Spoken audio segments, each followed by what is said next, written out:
Kupusnjače, a posebno kupus, uzgajaju se u mnogim vrtovima i na velikim površinama. To su vrste koje za svoj rast i razvoj traže dosta hranjiva i vode, a napadaju ih brojni štetnici. Vjerujem da ste više puta bili u nedoumici koji to štetnik pravi nered u vrtu na stabljikama kupusa, pa ćemo danas da pričamo o svim tim nametnicima i da vam damo savjet kako se protiv njih boriti sa nekim prirodnim sredstvima. Ukoliko želite saznati više o uzgoju voća i povrća općenito, zapratite naš kanal i neka vaš posao bude uspješan. Postoje različiti štetnici koji se mogu pojaviti tokom rasta ovog povrća, a neki od njih su kupusni buhač, kupusni moljac, kupusna muha, kupusne stjenice, kupusne lisne uši i trips. Ukoliko želite na vrijeme djelovati, vrlo je važno da pratite stanje u vrtu, jer sva prirodna sredstva se moraju koristiti preventivno ili što ranije pri otkrivanju štetnika, kako bi naravno bili što djelotvorniji. Prvi štetnik koji ćemo spomenuti su kupusne stjenice. Čine štete sisanjem listova, što se očituje u vidu bijeličastih točkica, koje kod jakog napada mogu prekriti cijelu površinu lista. Pojava ovih insekata vrlo je opasna na mladim biljkama koje mogu biti u potpunosti uništene. Razlikujemo 3 vrste, a one se razlikuju u boji i veličini tijela. Ova crvena kupusna stjenica je crvene boje i ima crne pjege. Zelena je zelenkaste boje sa bijelo-žutim pjegama i dosta je manja, dok je ona smrdljiva zelene boje i ispušta neugodan miris. Ove vrste štetnika odlažu jaja u većim skupinama na donjoj strani lista. Ličinke imaju obično 5 razvojnih stadija i izgledom su slične odraslim oblicima, ali ne lete. U proljeće za toplijeg vremena izlječu i počinju razvojni ciklus. Drugi štetnik je kupusni buhač. Najveće štete rade u vrijeme suše i na mladim presadnicama. Probleme prave odrasli kukci, praveći rupice na lišću koje nakon njihovih pohoda izgledaju poput sita. A najveće probleme prave upravo kod kupusnjača koje se proizvode prvenstveno zbog svoje lisne mase. Njihov jak napad očekuje se za vrijeme toplih i sunčanih dana, najviše na mladim biljkama, a pogotovo presadnicama koje zbog toga zaostaju u rastu i daju niži prinos. Kasniji napad na veće biljke ne smeta toliko njihovom rastu i razvoju, koliko im smanjuje tržišnu vrijednost. Kupusni moljci se javljaju u aprilu i počinju se odmah hraniti, letjeti i razmnožavati. Naime, u vrijeme suše i visokih temperatura ovi se insekti sve više javljaju i u kontinentalnim dijelovima. Ženke odlože oko 3 jaja na naličje listova i to najčešće uz glavnu žilu. Štete čine njihove gusjenice koje rade mine na listovima. Grizanjem stvaraju prozorčića i na kraju izgrizaju lisno tkivo. Ponekad ostanu samo glavne žile na listovima, a sve ostalo bude pojedeno. One imaju 3 do 6 generacija godišnje koje se često preklapaju i štete nanose tokom čitave vegetacije. Ekonomski najznačajnije uzrokuje u fazama formiranja glavice, pa zbog oštećenja i kontaminacije izmetom one gube tržišnu vrijednost.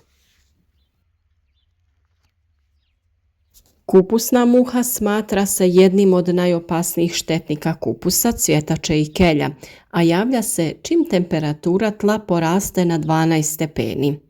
Ona velike probleme čini neposredno nakon sadnje. Odrasla ženka nakon 14 dana hranjenja odloži jaja na vrat korijena ili na tlo. Nakon 5 dana kada su temperature oko 15 do 20 stepeni, izlaze ličinke koje se ubušuju u vrat korijena i uništavaju ga. Muha ima 3 generacije godišnje i u nasadima se može naći od aprila do sredine augusta. Razvoj ličinki ovisi o temperaturi, pa tako visoke temperature dovode do njihove smrtnosti. Prva generacija je najopasnija za kupus, a druga koja se javlja krajem juna i treća koja je aktivna oko augusta napadaju repu, korabu i prokulice. Prve generacije čine najveće štete, pa tako u početnoj fazi rasta biljke zbog njihovog napada mogu propasti, a u kasnijoj fazi napada očituje se slabijim rastom i kržljavošću, te nemogućnosti formiranja glavice. Zarazu možemo prepoznati po tome da listovi kupusa počinju venuti, mijenjati boju od sive do žute, a glavice su male ili mekane. Također, biljka se lako vadi iz tla i tada možemo primijetiti bijele ličinke koje su uništile korijen. Duhanov trips štete čini na kupusu i kelju kao i na drugim kupusnjačama, i to sisanjem listova kupusa, uslijed čega dolazi do pojave kvržica nepravilnih oblika. One su u početku svjetlije, a kasnije potamne. Napadnute dijelove biljke naseljavaju gljivice, pa kupus gubi tržišnu vrijednost. Njegovom razvoju pogoduju visoke temperature i niža vlaga zraka. Stoga se najviše javlja tokom sušnih godina, kada može imati i do 16 generacija godišnje. Sljedeći štetnik je kupusna lisna uš. Ona je sivo-zelene boje i prekrivena je voštanom prevlakom pepeljaste boje. Štete čini na kupusu i kelju te nekim drugim vrstama iz porodice kupusnjača. Štete radi sisanjem na listu, što dovodi do deformacije i njegova kovrčanja, a može se i osušiti. U početku se nalaze na licu, a kasnije i na naličju lista. Prisutnost lisnih uši na kupusnjačama umanjuje njegovu tržišnu vrijednost. Postoje razni insekticidi koji učinkovito mogu riješiti ove probleme, ali s obzirom da se kupus uzgaja zbog svoje lisne mase, dobro je to izbjeći ukoliko se može, jer velika je razlika čak i u okusu kupusa koji nije tretiran hemijskim sredstvima i onoga koji jeste. Kupusnjačama će vrlo odgovarati primjena pepela za prihranu. Prilikom sadnje se može dodati 1 šaka u svaku sadnu rupu i izmiješati sa zemljom. O primjeni pepela prilikom sadnje biljaka smo već dosta govorili, pa ako ste gledali naše video savjete, znate da nije dobro da pepeo dođe u direktan kontakt sa biljkom, tako da preko pepela dodajte malo zemlje prije sadnje biljke. Ako ćete ga samo posuti po površini zemlje, biti će dovoljno 1 do 2 šalice po 1 metru kvadratnom. Količina naravno ovisi od kvalitete i kiselosti zemljišta. Pepeo je alkalan i primjenjuje se manja količina što je kiselost manja. Može se koristiti i za posipanje kao i soda bikarbona, kako bi zaštitili biljke od napada buhača i drugih štetnika. Za vrijeme suhog dana pospite pepeo po biljkama lagano u umjerenoj količini. Nakon svakog kišnog dana potrebno je ovu radnju ponoviti.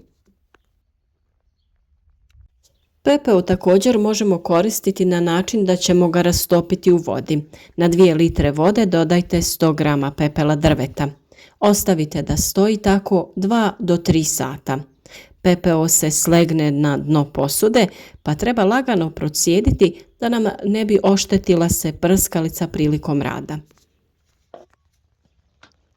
Sa ovom otopinom poprskajte biljke u nekoliko navrata kako bi bili sigurni da se smanjuje broj štetnika. A naravno uvijek je dobro i preventivno koristiti ovakve preparate kako bi djelovali na vrijeme i prije pojave štetnika.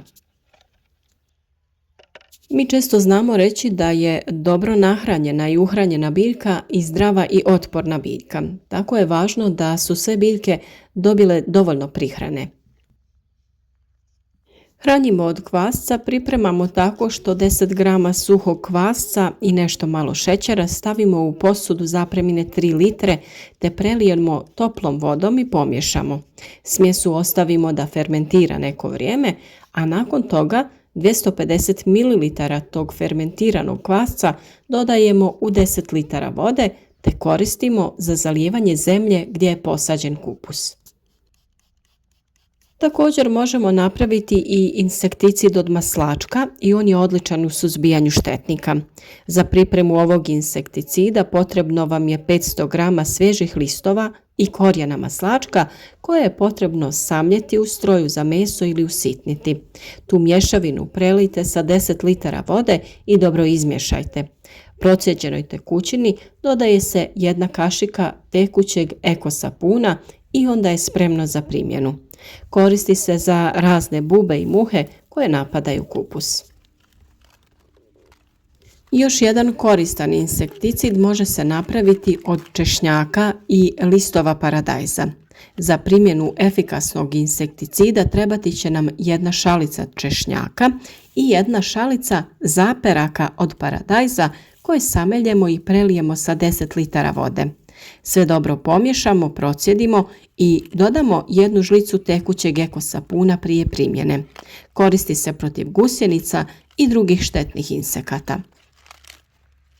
Pored kupusa je dobro i posaditi češnjak i on će na taj način da ga štiti od buhača. Još jedan jednostavan insekticid može se pripremiti od kamilice. U 10 litara vode potopi se 1 kg listova i cvjetova i ostavi sljedećih 12 sati. Dobivena otopina se procjedi, razjedi sa vodom u omjeru 1:3. Na svakih 10 litara sredstva potrebno je dodati 40 grama sitno naribanog sapuna. Dobro promiješati da se otopi i spremno je za upotrebu. Upotrebljava se protiv lisnih ušiju i gusjenica. U svakom slučaju na našem kanalu možete potražiti različite video savjete o prihrani i zaštiti sveg drugog voća i povrća u vašem vrtu i naravno mnoge druge savjete. Nadamo se da ćete zapratiti naš kanal, a naravno klikom na znak zvonca osigurajte obavijesti o svakom novom videu kako bi bili u toku sa radovima u vrtu.